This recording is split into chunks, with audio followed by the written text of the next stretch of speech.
Bonjour à tous et à toutes, c'est Sandrine, j'espère que vous allez bien. Aujourd'hui, je vous fais ce podcast, il y aura un petit montage de toute façon, puisque là, je vais vous parler des énergies de la pleine lune du janvier 2025. Du janvier 2025. Oui, d'accord, bravo Sandrine. De janvier 2025, voilà, cette pleine lune aura lieu le 13 janvier 2025 et sera sous le signe du Cancer. Donc là, j'ai allumé mon logiciel astrologique pour voir les énergies globales de cette pleine lune. Et après avoir interprété comment dire, de manière astrologique, je vais vous faire un petit tirage de cartes pour voir les petits messages de cette pleine lune. Voilà. Donc peut-être qu'il y aura une vidéo dans le montage, ou alors je ferai en photo et vous aurez juste l'audio. Enfin bref, je verrai bien. Alors, cette pleine lune en Cancer, déjà il y a une conjonction avec Mars et la Lune. Mars qui est en rétrogradation, soit dit en passant, dans la maison 10. La maison 10, c'est vraiment la maison du professionnel, c'est la mission de l'âme, voilà, c'est les accomplissements, etc. Et là, en fait, ce que j'ai relevé comme premier message, c'est une action qui libère. Oui. Qui libère quoi? Eh bien, qui libère des choses sur les traumas, sur le vécu, sur des choses cachées, enfouies, sur le transgénérationnel et des choses que l'on a vraiment, comment dire, que l'on a, ah zut, ça y est, j'ai perdu le mot. En gros, qu'on a mis en arrière-plan, donc tout ce qui est inconscient. Voilà, j'ai trouvé le mot, enfin. Bref, et donc le fond du ciel, donc c'est la maison 4, c'est justement le vécu, le passé, le trauma, etc., est en Capricorne. Donc en fait, là, cette pleine lune va nous révéler, nous éclaircir des choses sur nos responsabilités, sur nos ambitions, sur nos exigences, sur des choses très concrètes qui a vraiment un lien avec la Terre, donc le matériel, le monde terrestre, et ainsi de suite. Voilà. Donc pour moi aussi, il y a des déblocages professionnels, il y a la réalisation au niveau mission de vie, choix de l'âme, tout ça. Il y a vraiment des choses qui s'accomplissent. Et du coup, maintenant, je vais faire les liens. Donc au niveau matériel et financier, il y a beaucoup de choses bénéfiques que cette pleine lune va apporter. Au niveau du quotidien, c'est pareil, il y a un apaisement, il y a des choses très bénéfiques, très harmonieux, très stables qui se mettent en place à partir de cette pleine lune 2025, j'allais dire 2024, non, 2025, bordel. Dans la maison 8 aussi, il y a un sextile, donc ça aussi c'est un aspect très positif. Donc la maison 8, c'est vraiment la maison du changement, de la transformation, etc. Donc on a Jupiter, d'accord Fifi, on a Jupiter en rétrogradation et Uranus en rétrogradation. Donc là, en fait, il y a des choses qui... Il y aura des petits défis, plus ou moins, des petits, des grands, peu importe, ça va dépendre de chacun de nous.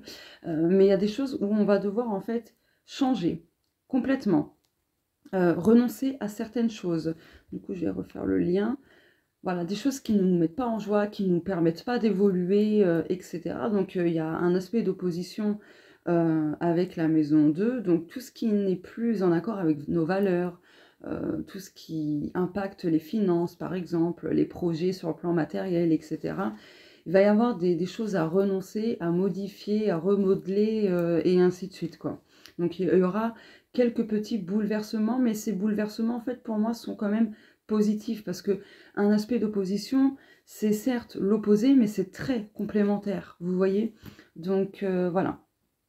D'autant plus qu'il y a aussi un aspect bénéfique avec la maison 4. Donc la maison 4, c'est le domaine privé.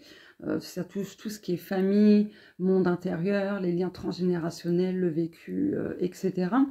Et là, il y a Pluton dans la maison 4, et donc du coup, il y a de belles transformations saines et positives qui vont vraiment s'acter dans la matière à partir de cette pleine lune. Il y a un regain de confiance en soi, il y a des choses vraiment qui s'éclaircissent en termes de résistance, de lutte et tout ça, parce qu'il n'y a pas l'as dans la maison 4, on a le soleil dans la maison 4, et je vous l'ai dit, Pluton en maison 4, et la maison 4 est sous le signe du Capricorne.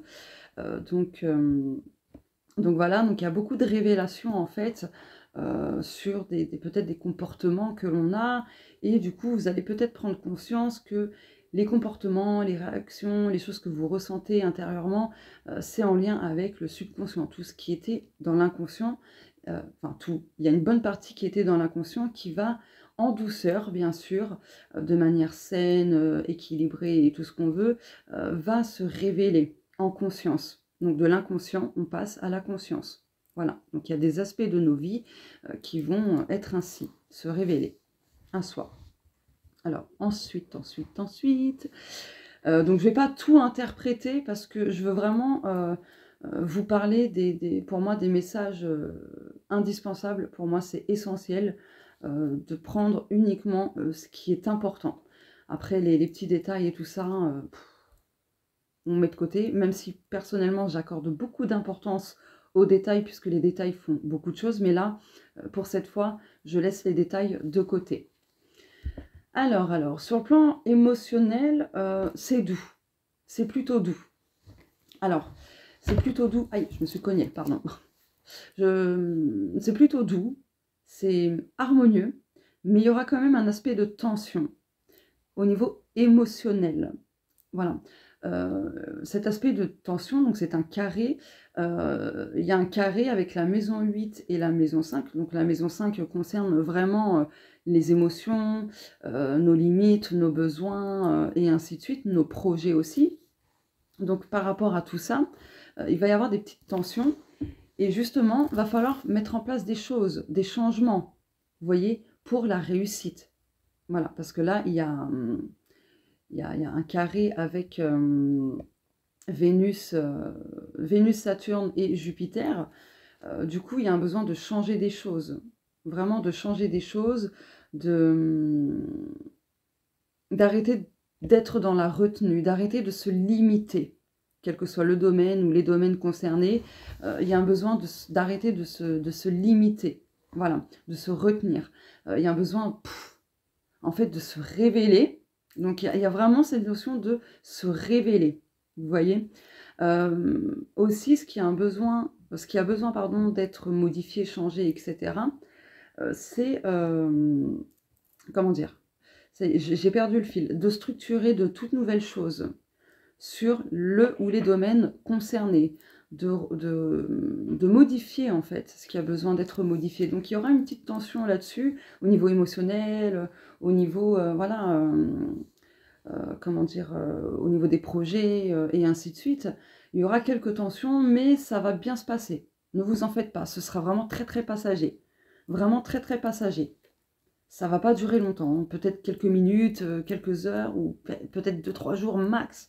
Mais pour moi, ça serait plus en termes d'heures, quelques heures en fait. Le temps en fait de réfléchir, d'être dans l'introspection, de se poser les bonnes questions, etc. Voilà. Ensuite, que vais-je analyser? Ah oui, dans la maison 1 et la maison 6, il y a un aspect bénéfique aussi. Donc, au niveau du travail sur soi, en fait, il va y avoir de bonnes répercussions positives dans le quotidien, au niveau de votre bien-être, au niveau de votre santé, de votre quotidien, tout simplement. Ce sera moins impactant, de manière négative, pardon. Ce sera beaucoup moins impactant, ce sera plus léger, plus serein. Voilà, parce que vous avez fait ce qu'il fallait et parce que vous avez pris conscience ces derniers mois, voire même un peu plus que ces derniers mois, vous avez pris conscience que vous étiez trop dans le sacrifice de vous-même, que vous sacrifiez beaucoup trop vos besoins et ainsi de suite. Et là, ça va changer. Vous allez transcender tout ça, vous allez mettre un gros coup de pied là où je pense pour que ça cesse. Vous allez arrêter de vous faire passer en dernier, vous allez faire de vous une priorité. Donc c'est vraiment ce que je retiens par rapport aux énergies de cette pleine lune en cancer, d'autant plus que le signe du cancer, c'est un signe qui est de base très émotif, très protecteur, qui s'inquiète aussi très facilement, qui a vraiment l'esprit de famille, tout ça, tout ça. Donc du coup, ben voilà, ça pouvait jouer justement là-dessus. Vous faites passer les vôtres avant vous-même. Bon, je peux comprendre, c'est normal, mais il ne faut pas s'oublier, c'est très important parce que du coup, le corps et tout ça vont vous faire prendre conscience par tous les moyens possibles qu'il est temps pour vous de faire de vous une priorité. Ça ne fait pas ça ne fait pas de vous une personne égoïste, narcissique et tout ça. Non, puisque lorsque vous comblez vos besoins, vous êtes beaucoup plus apte à aider les autres, à, entre guillemets, je dis bien entre guillemets, combler les besoins des autres, en tout cas à les aider, à contribuer à leur bonheur et ainsi de suite. Donc voilà, c'est ce que je retiens globalement de ce qui ressort dans mon logiciel, quoi, pour la pleine lune de 2025, janvier 2025. Ah, ça m'énerve, j'arrive pas à parler. Enfin bref, en tout cas aussi, ce que je relève, c'est qu'il y aura beaucoup de créativité, beaucoup d'imagination, beaucoup d'idées qui touchent vraiment la créativité, tout ce qui est artistique, tout ça. Tout ce qui va être loisir, création, hein, tout simplement. Donc, n'hésitez pas à prendre des notes, hein, si jamais. Vous notez toutes vos idées, tout ça. Et ensuite, ben, étape par étape, vous achetez le nécessaire et vous faites ce que vous avez à faire pour concrétiser ces idées créatives. 1, 2, 3, 4. Ces idées créatives. Merde, ça fait chier. Bref, donc ces idées créatives, voilà, qui vont vous permettre de libérer beaucoup de choses aussi. Donc la peinture, les poèmes, la musique, du tricot, peu importe, hein, la créativité n'a pas de limite. Donc voilà. Donc faites attention à vos pensées, parce que vos pensées seront très, très créatrices. Bon, pas plus que d'habitude, mais... Enfin, pas plus que d'habitude. Si, un peu plus que d'habitude, vu que la pleine lune amplifie les choses. Donc, voilà. Je vérifie quand même s'il n'y a pas un autre point à aborder. Non. En tout cas, sur le plan matériel, il y a vraiment de la concrétisation qui se fait au niveau pro, au niveau financier, matériel. Donc, matériel, c'est vraiment tout ce qui va être, par exemple, voiture, maison... travaux, enfin vous voyez ce genre de choses qui touchent vraiment l'aspect matériel, quoi. Donc voilà, maintenant je vais passer au tirage. Alors, le petit tirage de pleine lune pour voir quels sont les messages supplémentaires. Donc celui-ci c'est le mien, c'est l'oracle universel, mais il n'est pas du tout en vente. Voilà. Hop. Ok. Alors, soins, attraction, diverses étapes, ok. Ah, santé et guérison. Donc là aussi, ce qu'on vous invite à faire dans un futur très très proche, c'est de faire un soin énergétique, un soin lithothérapie, pour en fait attirer étape par étape beaucoup plus de guérison, un regain d'énergie, etc. Je vais mettre ça là. La petite carte, élégance. Donc là, pour moi, il y a des choses qui se mettent, comment dire, qui s'équilibrent, qui se perfectionnent, quel que soit le domaine ou les domaines concernés. Mais pour moi, il y a quelque chose qui se perfectionne très prochainement à partir de cette pleine lune. Allez, je vais prendre cet oracle-ci. Il est magnifique. Franchement, il est magnifique. Hop. Allez, petit message. Si vous entendez crier ou autre, c'est pas chez moi, ce sont mes voisins.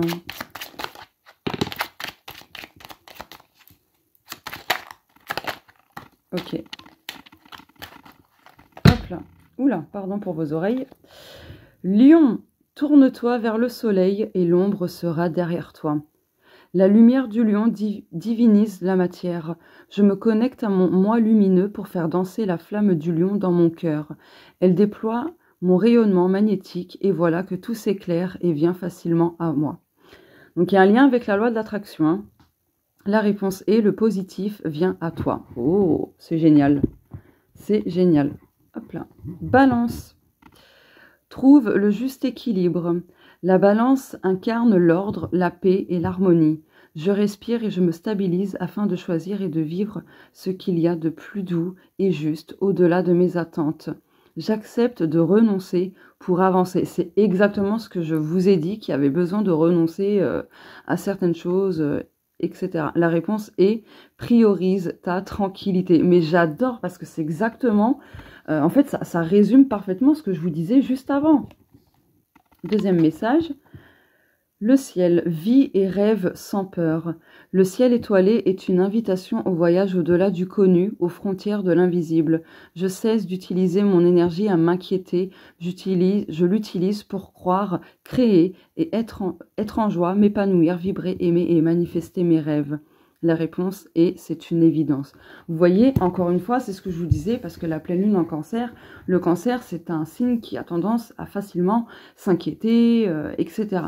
Ça résume vraiment bien ce que je vous disais. J'adore, j'adore, j'adore. Allez, maintenant, pour terminer, je vais prendre l'oracle des souhaits.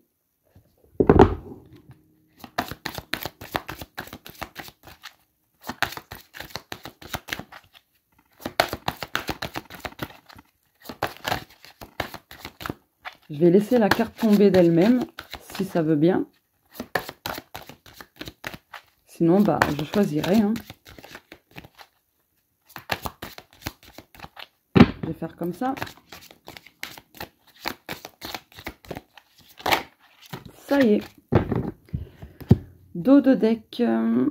Bocal de l'espoir. Je suis plein d'espoir et j'agis. J'adore.